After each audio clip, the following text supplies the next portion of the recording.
కేంద్ర బడ్జెట్ లో తెలంగాణ కేటాయింపులు ఏమి అన్నారు పాపం వాళ్ళు. రాబోయే 5 ఏళ్లలో 20 లక్షల మంది యువకులకు శిక్షణ ఇచ్చి ఉద్యోగ ఉపాధి అవకాశాలు కల్పించాలని చెప్పి కేంద్ర ప్రభుత్వం బడ్జెట్ లో స్పష్టం చేయడం జరిగింది.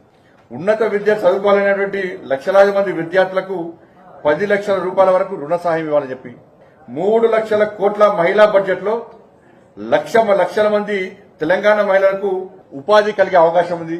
దాంతోపాటు గరిష్టంగా అంటే 20 లక్షల రూపాయల వరకు ముద్ర రుణాలు తెలంగాణ రాష్ట్రం కూడా వస్తాయి. అవి దాంతోపాటు అర్బన్ ప్రాంతాల్లో నిర్మించేటువంటి ఇళ్ల నిర్మాణం అంటే మధ్యతరగతి ప్రజల కోసం కూడా 1 కోటి ఇళ్లలో తెలంగాణ కూడా జనాభా ప్రాతిపదికన వాటా వస్తుంది. మధ్యతరగతి ప్రజలు కూడా ఇళ్ల నిర్మాణం చేసుకోవడం కూడా ప్రభుత్వం ప్రత్యేకంగా సంక్షేమ పథకం ఉంది. దానికి ఇళ్ల నిర్మాణం కోసం దానికి జనాభా ప్రాతిపదికన తెలంగాణ రాష్ట్రం కూడా వాటా వస్తుంది. ఇలా ప్రధానమంత్రి ఆవాస్ యోజన కింద గ్రామీణ పట్టణ ప్రాంతాల్లో నిర్మించే 3 కోట్ల ఇళ్లలో తెలంగాణకు లక్షల ఇళ్లు వస్తాయి.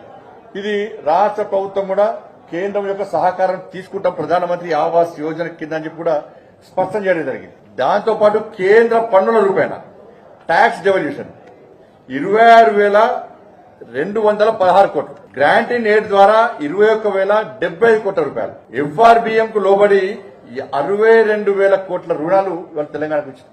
మొత్తము 2,91,000 కోట్ల రాష్ట్ర బడ్జెట్ లో నిధులు అప్పుల రూపేణ కేంద్రం అంటే 2,91,000 రాష్ట్ర బడ్జెట్ లో కేంద్రము 1,09,000 కోట్ల రూపాయలు నిధులుస్తున్నది. అంటే బడ్జెట్ లో 2 లక్షల కోట్ల బడ్జెట్ రాష్ట్ర ప్రభుత్వం అయితే 1,00,000 కోట్ల రూపాయలను కేంద్రం ఇస్తున్న నిధుల రూపాయన